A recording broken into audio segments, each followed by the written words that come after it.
Bayangkan sebuah bangsa yang baru saja lolos dari perbudakan. Mereka bingung, kehilangan arah, dan butuh aturan agar tidak kembali ke dalam kekacauan. Lalu muncullah seorang pemimpin yang membawa seperangkat hukum, katanya dari Tuhan, sebagai fondasi hidup mereka. Hukum itu ketat, rinci, dan mengikat. Bukan sekadar aturan biasa, tapi sebuah perjanjian sakral antara manusia dengan Sang Pencipta. Tapi, bagaimana kalau perjanjian itu sebenarnya hanya kesepakatan antara Musa dan Bani Israel? Bagaimana kalau Taurat bukan wahyu dari langit, melainkan produk manusia yang disusun demi ketertiban sosial? Jika itu benar, maka bukan hanya sejarah Yahudi yang perlu dikaji ulang, tetapi juga fondasi dari dua agama besar setelahnya, Kristen dan Islam. Jika Taurat hanyalah perjanjian politik, lalu bagaimana dengan Injil yang katanya melanjutkan hukum itu? Dan bagaimana dengan Al-Quran yang mengaku mengoreksinya? Apakah semua kitab suci sebenarnya hanyalah kelanjutan dari sistem hukum manusia yang diberi stempel ketuhanan agar lebih dihormati? Pertanyaan ini bukan sekadar spekulasi, tapi tantangan bagi kita untuk melihat agama lebih dalam, bukan hanya sebagai keyakinan, tapi sebagai bagian dari evolusi peradaban manusia.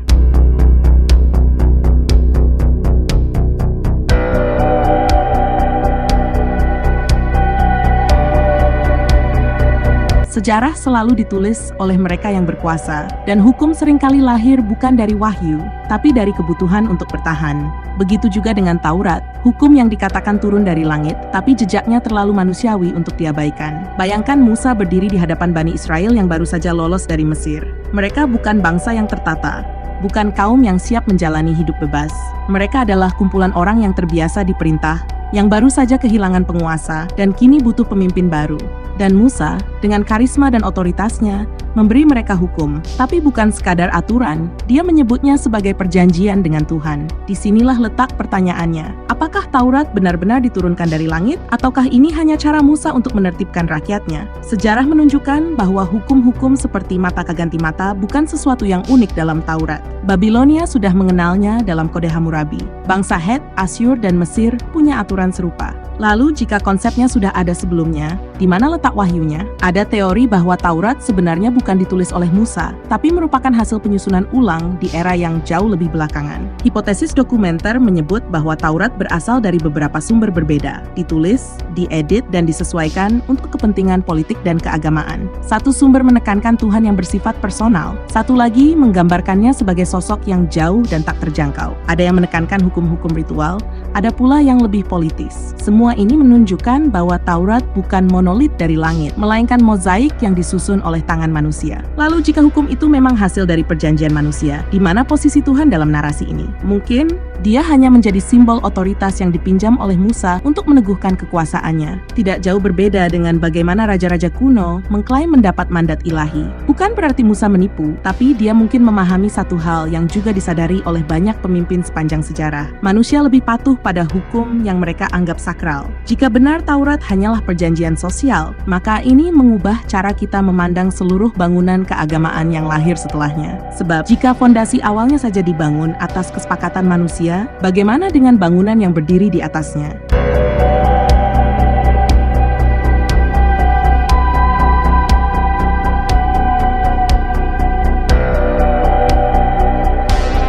Hukum Musa sudah berusia ratusan tahun, tetapi tetap menjadi standar moral dan sosial bagi kaumnya.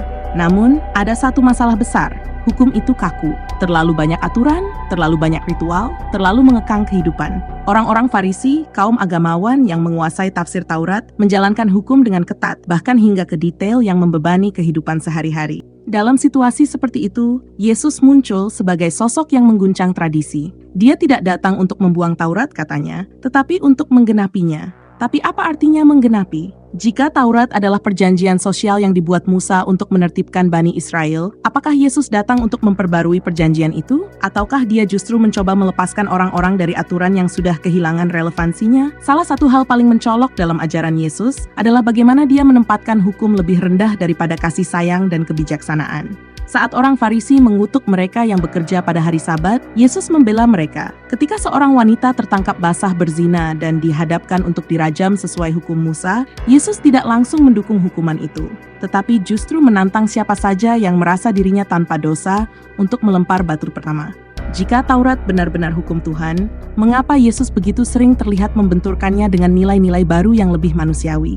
Lalu ada perjanjian baru.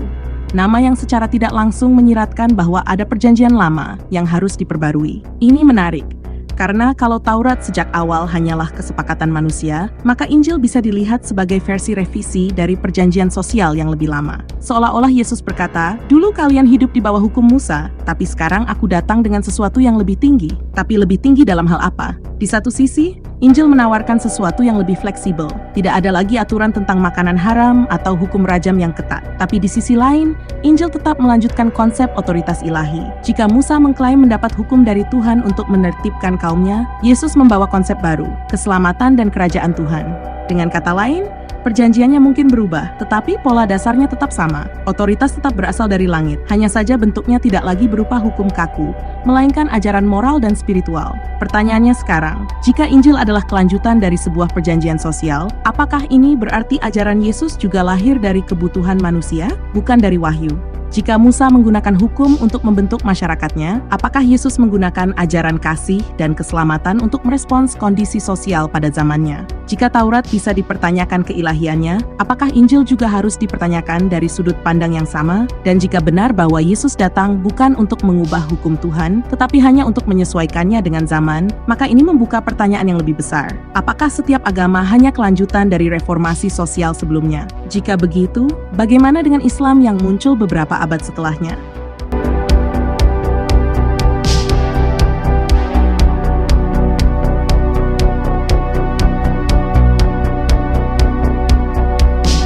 Beberapa abad setelah Yesus, sebuah suara baru muncul di Jazirah Arab. Kali ini bukan dalam bentuk revisi ajaran Yesus, tetapi sebagai klaim penyempurnaan terakhir atas wahyu-wahyu sebelumnya. Al-Quran datang dengan pesan yang tegas. Taurat dan Injil adalah kitab-kitab yang benar, tetapi isinya telah mengalami distorsi. Dengan kata lain, ajaran yang seharusnya murni sudah diselewengkan oleh tangan manusia. Namun, disinilah letak pertanyaannya. Jika Taurat sejak awal bukan wahyu melainkan perjanjian sosial antara Musa dan Bani Israel, dan jika Injil lebih merupakan reformasi ajaran Musa daripada hukum dari langit, maka bagaimana dengan Al-Quran? Apakah ia benar-benar datang sebagai koreksi wahyu yang telah melenceng? Ataukah ia juga bagian dari evolusi peradaban yang melanjutkan jejak hukum-hukum sebelumnya? Yang menarik, banyak hukum dalam Al-Quran tampak selaras dengan prinsip-prinsip dalam Taurat. Hukum rajam, kisas, potong tangan bagi pencuri, aturan makanan halal dan haram, semuanya mengingatkan pada sistem hukum Musa. Bahkan, kisah-kisah dalam Al-Quran tentang para nabi sebelumnya sebagian besar merujuk kembali ke narasi-narasi dalam Taurat. Seolah-olah Al-Quran bukan sedang mengoreksi hukum sebelumnya, tetapi justru mengukuhkannya dengan beberapa penyesuaian. Jika Taurat hanyalah produk perjanjian manusia, lalu bagaimana dengan Al-Quran yang mengakui keberadaannya? Jika hukum-hukum yang ada dalam Al-Quran serupa dengan Taurat, apakah ini berarti Islam pun sekadar kelanjutan dari sistem sosial yang sudah ada sebelumnya? Satu hal yang membedakan Al-Quran dari Taurat dan Injil adalah klaimnya sebagai kitab yang terjaga. Tidak seperti Taurat yang dianggap telah diubah atau Injil yang disebut banyak mengalami distorsi, Al-Quran menyatakan bahwa ia tetap dalam bentuk aslinya sejak pertama kali diturunkan. Tapi apakah itu cukup untuk menjadikannya berbeda? Jika Musa menetapkan hukum untuk membangun bangsa dan Yesus datang membawa reformasi terhadap hukum itu, maka Muhammad hadir di tengah masyarakat yang belum memiliki sistem hukum yang jelas. Apakah ini berarti Al-Quran adalah perjanjian sosial yang lebih matang dibanding Taurat karena ia muncul di tengah masyarakat yang masih mencari identitas hukum mereka? Jika Taurat hanyalah kontrak sosial Musa dan Injil adalah pembaruan kontrak itu, maka Al-Quran bisa saja dipandang sebagai tahap akhir dari rantai evolusi ini. Tapi jika benar demikian, maka pertanyaan yang harus kita tanyakan bukan lagi tentang mana yang paling benar di antara kitab-kitab ini, melainkan apakah yang kita sebut sebagai wahyu sebenarnya hanyalah cara manusia memberi legitimasi pada hukum dan nilai-nilai yang mereka anggap perlu ditegakkan.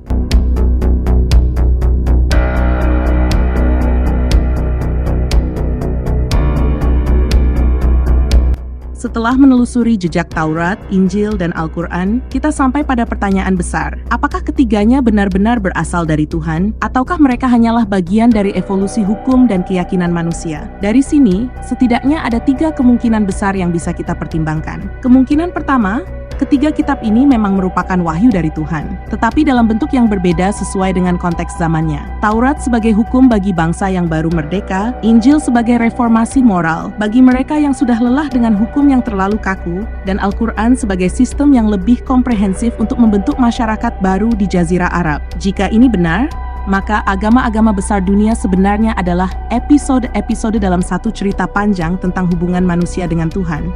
Kemungkinan kedua, ketiganya adalah konstruksi sosial yang dibangun oleh pemimpin besar di masanya untuk memberi legitimasi pada aturan yang mereka buat. Musa menggunakan otoritas ketuhanan untuk menertibkan Bani Israel. Yesus mengguncang tatanan itu dengan ajaran kasih yang lebih fleksibel. Dan Muhammad membangun sistem hukum yang menggabungkan unsur-unsur keduanya. Jika ini benar, maka agama bukanlah tentang wahyu dari langit, melainkan strategi manusia dalam membentuk peradaban dan menanamkan nilai-nilai sosial. Kemungkinan ketiga, ada unsur wahyu dalam ketiga kitab ini, tetapi manusia juga ikut andil dalam menyusunnya. Artinya, ada kebenaran ilahi di dalamnya, tetapi juga pengaruh budaya, politik, dan kebutuhan zaman yang membentuk isinya. Dalam skenario ini, agama bukan hanya sekadar perintah dari Tuhan, tetapi juga hasil dari interaksi antara pengalaman manusia dan pencarian mereka akan makna. Mana yang paling benar? Itu bergantung pada cara kita memandang sejarah, wahyu, dan peran manusia dalam membentuk agama. Apakah kita melihat agama sebagai suara Tuhan yang tak tersentuh,